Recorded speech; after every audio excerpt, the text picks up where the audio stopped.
Olá você que nos assiste na TV USCS, eu sou Gabriel Slava e começa agora mais um Acesso Fácil. Aqui você fica por dentro de tudo que precisa saber sobre os mais diversos tipos de deficiência que atingem o nosso país.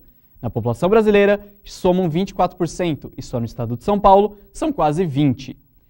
Teremos um VT sobre o estudante rádio TV Thales, além de um abordando o tema acessibilidade. Fernanda Sodelli, psicóloga, conversará conosco sobre sexualidade e muito mais. Tudo isso aqui e agora no Acesso Fácil. Hoje vamos começar conhecendo o estudante rádio TV Thales. Ele que é cadeirante e depende de outras pessoas para se locomover. E mesmo com essas dificuldades, não perde a força e a determinação buscando o seu futuro. Confira no VT.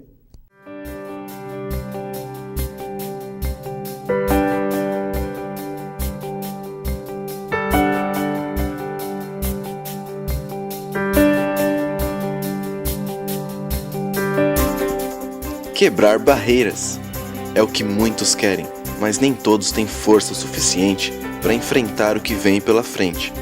Thales tem de sobra. Ele tem 24 anos, está no terceiro ano da faculdade, já fez estágio e é um dos alunos mais aplicados da sala.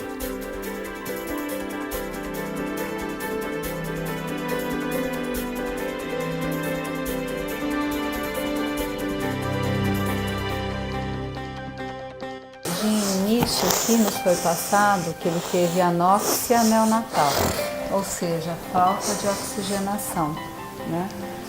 Por quê? Porque ele, quando nasceu ele já não respirava, então a gente deduz não, é que na época até existia propaganda na televisão da PAI de uma pessoa adulta fadigado, né, na respiração.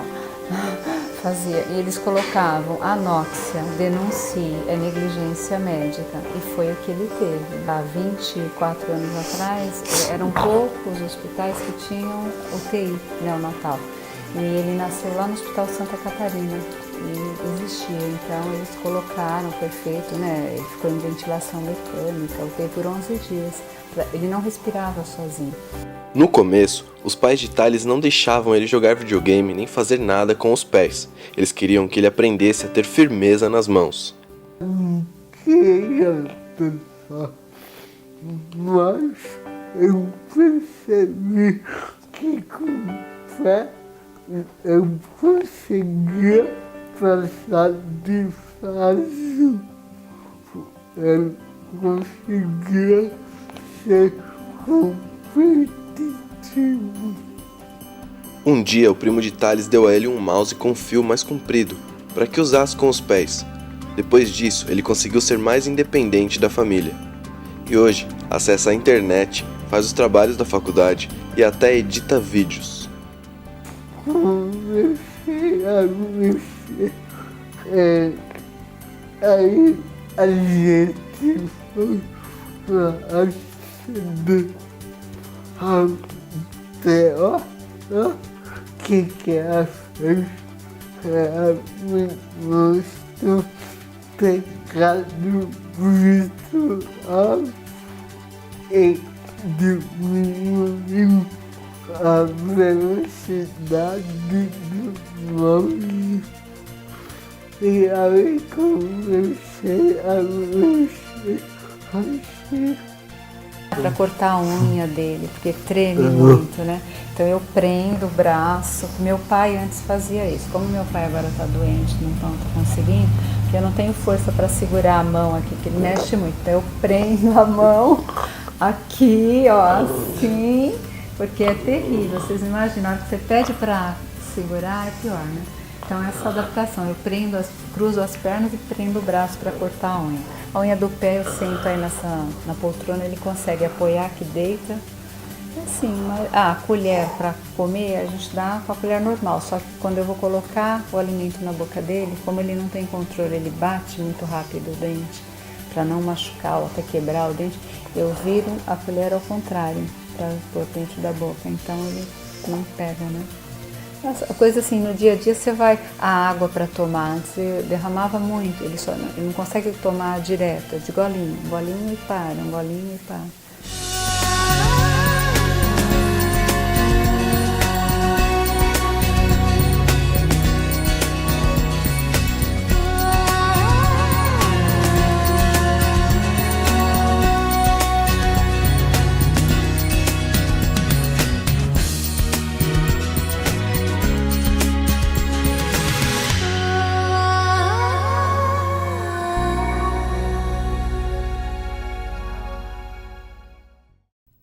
Como vimos, ele é realmente um guerreiro, lutando pela sua mobilidade e acessibilidade. Mas não é só o Thales que tem essa dificuldade. Conversamos com Wagner Pereira, que é deficiente visual, e ele nos conta um pouco sobre o seu cotidiano. Confira no VT. Assim, o que eu posso dizer, uma dificuldade que assim, eu tenho, por mais autonomia que eu tenha para andar sozinho, para me locomover legal pela rua, por outros ambientes, acho que a maior dificuldade que eu enfrento realmente é o receio que as pessoas têm em oferecer ajuda, em ter contato com uma pessoa com deficiência. Que isso é uma coisa que atrapalha bastante, porque a pessoa tendo receio de conversar comigo, por exemplo, ela não vai oferecer ajuda por medo da minha reação e por não saber justamente como eu vou reagir. E também por ela não saber como se comportar. Então isso gera uma barreira de comunicação muito grande. Então isso acaba sendo uma dificuldade, assim, para mim, né, no meu ponto de vista. Porque muitas vezes quando eu preciso de ajuda, a pessoa não se sente à vontade em ajudar, não se sente confortável nesse papel, né, ajudando outra pessoa.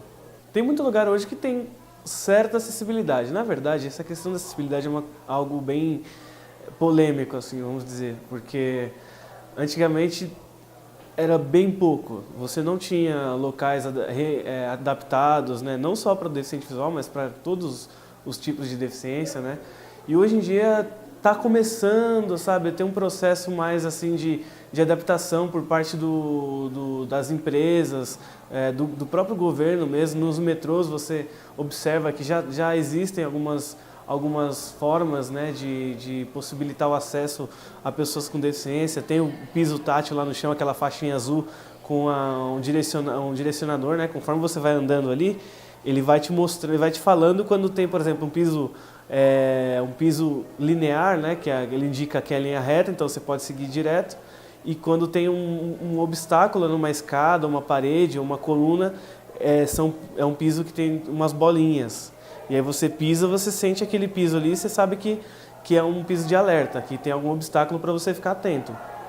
Né? Então, assim, os lugares que eu frequento, que eu pego muito metrô, muito trem, né? Todos os dias eu vou trabalhar, volto do meu trabalho assim. E eu tenho notado isso, né? Que a acessibilidade nos locais públicos, né? Na estação de metrô, de trem, tem sido algo mais presente, né? Você tem conseguido eu tenho percebido uma frequência maior dessas adaptações. Na minha empresa, onde eu trabalho, eles não têm acessibilidade, assim, não tem muita acessibilidade. Eu só consigo andar legal lá porque eu decorei mesmo os locais, cada corredor, decorei onde fica a minha mesa, onde fica a minha cadeira. E eu consigo andar sozinho lá sem precisar de ajuda. Mas só por causa disso mesmo, porque a acessibilidade como piso tátil mesmo, que é esse piso direcional, não tem, né? Eles não têm... o elevador tem o sinal em braille, né, dos botões, tem a identificação em braille nos botões, mas ele não fala os andares, né, não tem a identificação de áudio dos andares. Até tem um banheiro lá para pessoas com deficiência, né, também, inclusive é um banheiro que eu utilizo, né, o toalete que é adaptado, né. E basicamente isso, cara, não tem muito, assim, de outros modos, né, os outros locais que eu costumo frequentar, quando eu saio de casa, normalmente eu vou para shopping ou vou para algum barzinho, alguma coisa do tipo, eu não tenho percebido tanto, não. O único restaurante que eu fui, na verdade, não era nem restaurante. Na verdade, era o Habib's, né, que eu fui no Habib's uma vez e tinha lá um cardápio em braille, por sinal muito bem feito. Mas foi o único lugar que eu frequentei, que inclusive já faz muito tempo que eu fui, que tinha um cardápiozinho em braille, lá um livrinho, você podia pedir pro garçom, falar, pega para mim o cardápio em braille, por favor. E ele trazia e você podia ler lá as opções e fazer o pedido por lá. Foi o único lugar que eu soube que tem cardápio em braille, porque de resto, assim, restaurantes mesmo, até restaurantes mais conhecidos, não tem mesmo. E até por isso eu nem peço mais, porque eu já até sei que não tem realmente, que é uma coisa meio rara, assim, a questão do cardápio em braille. É um negócio meio raro de você encontrar hoje em dia. Embora seja algo obrigatório, né, e que ajudaria muito o deficiente visual, porque ele não precisaria de ninguém para ficar falando o que tem, né? Mas é algo que ainda está muito novo, né? Não tem, você não encontra fácil por aí não. Realmente essa questão do cardápio em braille é muito importante e todos os estabelecimentos deveriam se adequar à norma. Para darmos início ao assunto sexualidade no programa, confira a matéria feita pela nossa equipe no Instituto Mara Gabrilli no Parque Ibirapuera.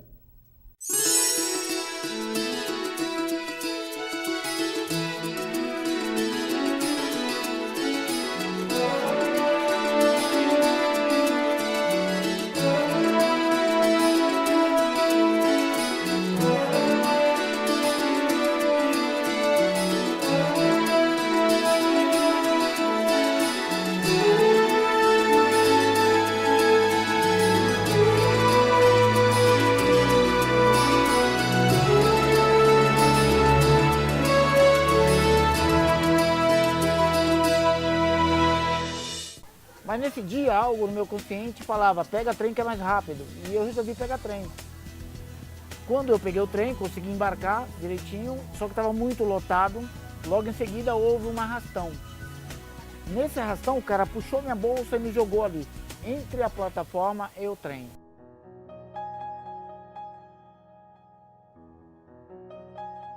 Consegui chegar num diagnóstico que foi rompimento de retina, que é o centro da retina, ele não passa a informação visual para o meu cérebro. Então é como se fosse o olho recebe a imagem, a retina faria a transformação em impulso elétrico para o cérebro, mas aí eu tenho o centro da retina que é falha. Então, teoricamente, passa meia informação para o cérebro assimilar. Eu tive um grande problema de aceitação, que eu não me aceitava. Foi muito difícil. Eu acredito o seguinte, que a família foi importante para tudo. A minha mãe, a minha irmã, a minha prima, 24 horas comigo no leito de hospital, tentando fazer o possível para me ver feliz, para me alegrar. Até então eu só olhava para elas e pedia, pra ter ideia, teve momentos na minha vida, foi um momento muito difícil, que eu pedi minha irmã para tirar minha vida. Na quinta série, quando começou a ter mais matérias, eu não estava dando conta de copiar, porque ela é muito rápido e a minha velocidade de leitura e de cópia era muito baixa. Então uma professora deu uma ideia de eu sentar ao lado de outro aluno e através o aluno lia em voz alta e eu ia transcrevendo. O Instituto ele foi criado em 97, ele nasceu como um projeto chamado Projeto Próximo Passo, que a ideia era incentivar pessoas com deficiência para a prática esportiva. Ele também tinha o foco de incentivar pesquisas científicas que buscavam a cura de paralisia. Ele nasceu em 97 com esse modelo. Hoje ele já tem outras ações, mas no princípio foram essas. E conheci lá a instituição na época e conheci o professor e foi muito engraçado que o professor já me levou para natação, porque eles não tinham atletismo para adaptado, para pessoas para deficientes. Aí eu falei, pô, então vamos lá, fui para natação, nunca sabia nadar. O cara não sabe nadar, eu falei, velho, eu sou baiano, nasci no meio do Ribeirão, morrer afogado eu não vou. Atualmente, eu vejo que o ciclo de deficiente está crescendo muito. Então, antes do pessoal fazer como que eu posso dizer? Antes do pessoal fazer o rótulo, que olha, o deficiente, coitado dele. Não, peraí, gente. Vamos olhar o deficiente primeiro pelo que ele consegue fazer, não pelo que ele não consegue. E aí, em 2000, eu fui parar na Fórmula Academia, na época, onde tinha o projeto Próximo Passo da Mara Gabrilli, que ela já tinha uma sede lá na academia, onde ela tinha esse projeto fantástico, eu me apaixonei, eu gostei, então ali só foi acrescentar. Então para mim foi muito importante isso aí. Essa questão de poder mudar mesmo, entrar e poder transformar a vida de uma pessoa, pra gente não tem como medir, né? É uma satisfação imensurável. Gostou da matéria? Então continue conosco porque após o intervalo tem muito mais aqui no Acesso Fácil.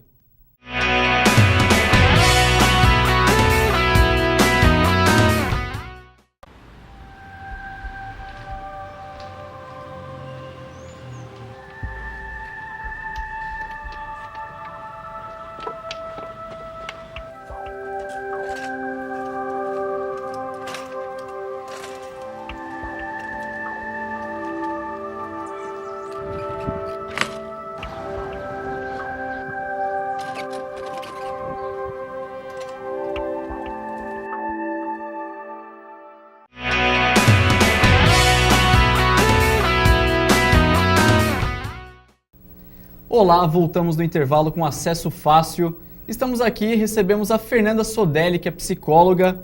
Olá, Fernanda, tudo bom? Oi, tudo bom? Você criou a cartilha da sexualidade pelo Instituto Mara Gabrilli. Eu queria que você contasse um pouquinho dessa experiência, como foi montar essa cartilha, a importância dela, e dela vieram outros projetos. Como é que funciona essa cartilha? Então, a cartilha foi um convite do Instituto da Mara Gabrilli, né, para que eu montasse um material que fosse voltado aos pais de pessoas com deficiência intelectual, né, para que os pais lessem e pudessem trabalhar da melhor forma e compreender e acabar de vez com esses preconceitos que existem em relação à afetividade, relacionamento, cuidado com o próprio corpo, enfim, uma série de temas que envolvem a questão da sexualidade, né, de pessoas com deficiência intelectual.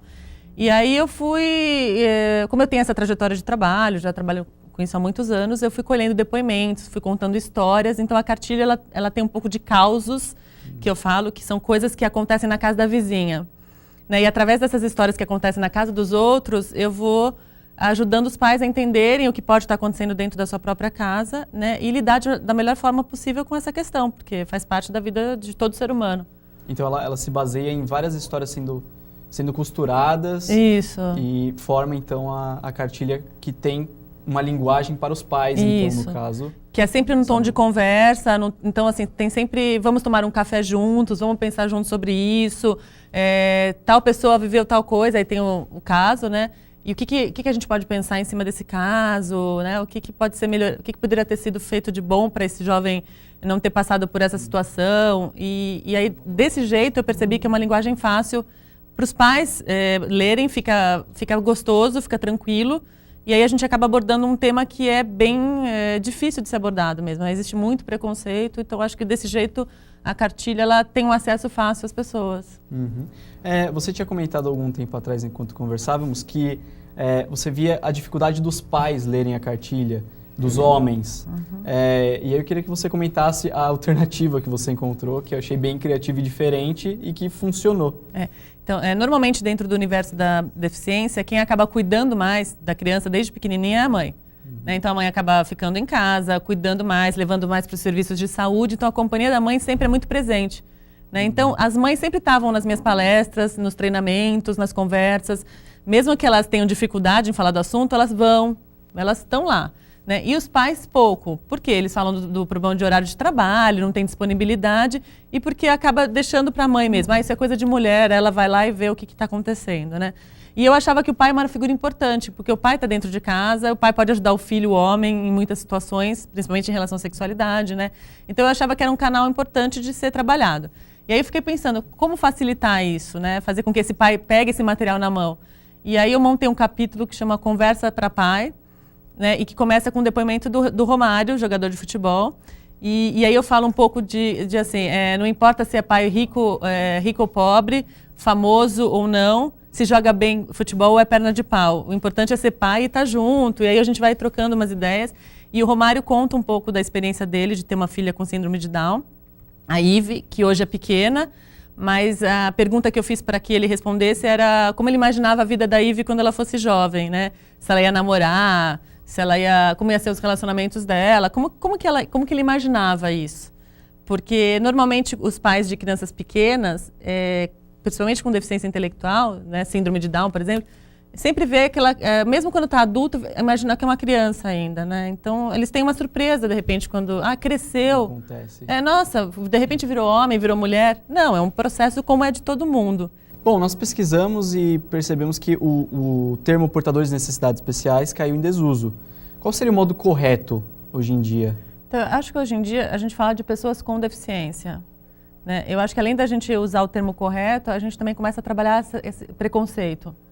Né? Quando você fala portador de necessidades especiais ou qualquer outro termo, às vezes você põe um peso muito grande. Primeiro que portador é alguém que porta alguma coisa que pode deixar de portar. Então, se você está levando alguma coisa com você, que você pode deixar de levar a qualquer momento. E a deficiência não é isso. E necessidades especiais, muitas vezes todos nós temos em algum momento da nossa vida, a gente tem uma necessidade especial, qualquer que seja, né? Então, eu acho que assim, pessoas com deficiência, e aí pessoa com deficiência intelectual, ou pessoa com deficiência física, pessoa com deficiência auditiva, eu acho que fica um termo, é usado hoje em dia, né, de forma grande nos meios acadêmicos e, enfim, no meio das pessoas com deficiência. Eu acho que fica de uma forma, a gente tem um respeito na fala, que eu acho que é bacana, né, e a gente tira aquele peso, né, que fica o termo muitas vezes, ou deficiente, né, muitas vezes quando a gente fala deficiente também, às vezes a gente reduz aquela pessoa à sua deficiência. Né? Se você enxerga primeiro a deficiência, depois Isso. da pessoa. Agora, quando você fala, uma pessoa com síndrome de Down, acho que você está dando, né, é uma pessoa, e aí a síndrome de Down é uma característica dela, mas antes de tudo ela é uma pessoa. Né? E eu acho bacana prestar atenção no jeito que a gente fala, porque a gente pode não perceber muitas vezes, mas tem um peso. Eu acho que a partir disso a gente consegue trabalhar preconceito e acho legal pensar nisso. Bom, quanto ao Instituto Mara Gabrilli, ela desenvolve outros projetos. Inclusive a ONG Cadê Você, ela desenvolve alguns trabalhos. Eu queria que você falasse um pouco dela e do que ela vem desdobrando ao longo desse tempo. Tá. Profissionais vão nas comunidades por um dia, muitas vezes fazem um mutirão, né? E aí atendem pessoas que têm deficiências das mais variadas e com as mais variadas necessidades. Então, desde uma pessoa que está sem cadeira de roda e está esperando no serviço de saúde e não consegue, até uma mãe que não consegue alimentar uma criança com paralisia cerebral e também não consegue marcar uma consulta para ter orientação, até parte jurídica, enfim, fica um mutirão de profissionais num bairro, num dia, e fazem atendimentos, né? E aí, desses atendimentos, muitas vezes, eles vão conversando com as pessoas atendidas e vão gerando materiais depois, né? Produzindo materiais que vão de acordo com essa necessidade, né? E aí, daí vem a cartilha de sexualidade, que foi um pedido que muitas mães fizeram nos atendimentos. Eu tô com um filho jovem lá, eu não sei o que fazer, a gente tem problemas e eu não sei como lidar. Por exemplo, tem um material de alimentação para crianças com paralisia cerebral, onde ela fez uma cartilha só de fotos, orientando como faz e tipo de comida. Tem uma outra cartilha que é exercício físico para pessoas com lesão medular. Né? Então, assim, de acordo com a necessidade da região, a Mara, né, o Instituto, vai produzindo um material que depois fica disponível no site para download, para as pessoas terem acesso e muitas vezes receberem uma informação que demoraria muito tempo esperando, né, um atendimento na saúde. Isso demoraria muito tempo para acontecer. Então o Instituto ele é praticamente um reflexo do que a sociedade está pedindo, Sim. o que aquele lugar pede. Então, cada lugar você tem um pedido de uma cartilha específica, Sim, o Cadê Você justamente é isso, e é para tornar visível mesmo e atender as pessoas que muitas vezes estão numa fila de espera, né, que vai demorar muito tempo, às vezes é uma dúvida, uma necessidade, uma coisa super simples que um profissional ali num minuto de conversa pode resolver. Né? Que não consegue. E que não consegue, porque não tem, né, tem fila, ou a pessoa não tem nem acesso, né?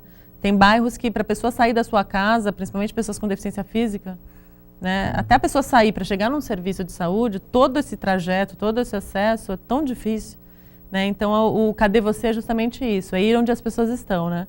Você acha que o preconceito de falar sobre sexualidade com as pessoas que possuem algum tipo de deficiência é mais complicado de ser abordado, esse assunto? Então, assim, falar em sexualidade no geral é muito complicado, né? Mesmo nos dias de hoje. Então, normalmente já é um tema que gera tabu. Aí, se você associar a sexualidade e deficiência, qualquer que seja a deficiência, você tem um tabu extremo, né? E aí, isso por conta do quê, né? Existem vários mitos das pessoas com deficiência. Então, um dos mitos que todo mundo muito fala é a questão da pessoa com deficiência ser infantil, eternos anjos, as pessoas dizem, né? Então, não tem sexualidade, né? A pessoa não vai ter desenvolvimento, a pessoa vai ser eternamente uma criança. Ou um outro mito que é o oposto, né? Que tem uma sexualidade exacerbada, a pessoa não se controla. Então eu escuto muito isso no consultório quando atendo as pessoas, né? Então ficam esses mitos sendo gerados e sendo alimentados, né? E aí as pessoas não querem nem lidar com a questão da sexualidade, porque essa pessoa com deficiência não vai conseguir gerenciar o seu relacionamento, ou ela vai ter desejo, ou será que tem desejo demais? Ou, por exemplo, na questão da deficiência física, como será que vai ser? Né? Qual é a acessibilidade em relação a isso? Que companheiro vai ter? Como vai se chegar a questão do ato sexual? Mas eu sempre falo que a gente está falando de uma coisa anterior até a questão do sexo mesmo, né? De afeto.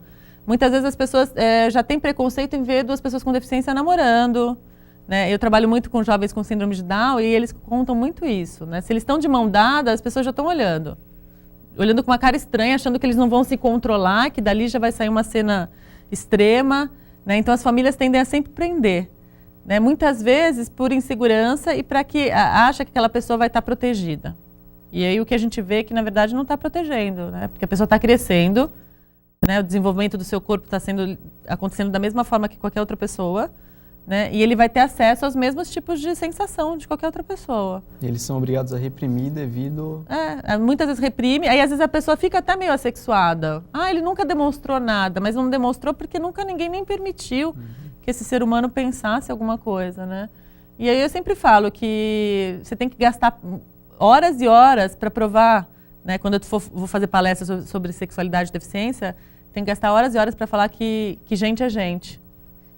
Porque, na verdade, né, eles são como qualquer outra pessoa. É só a gente pensar no nosso desenvolvimento, nas nossas vontades, nos nossos desejos e pensar neles. É a mesma coisa, né? Talvez eles precisem de algum apoio, algum suporte diferente em algum momento da sua vida, né? Mas eles são como qualquer outra pessoa. E eu acho que a sociedade precisa ver isso. A gente está falando muito de inclusão, está muito na moda, né? E aí eu tenho uma amiga minha com síndrome de Down que diz que a inclusão vai até a página 2. Que é pra gente, ela fala exatamente isso, é pra gente aprender a ler, escrever e ficar bonito pro MEC. Porque na hora que a gente quer alguma coisa a mais, que é o namorar, que é o ter alguma possibilidade, aí a gente já não é mais igual a todo mundo. Né? Então, e que inclusão que é essa que vai até a página 2? Ou tá incluído ou não está incluído. Né? Ou é igual a todo mundo ou não é. Né? Então, eu acho que é isso, quando a gente junta a sexualidade e deficiência, eu acho que assim, a gente mexe com todos esses valores, com preconceito, né, com tabus familiares, e acho que a gente precisa tornar isso visível.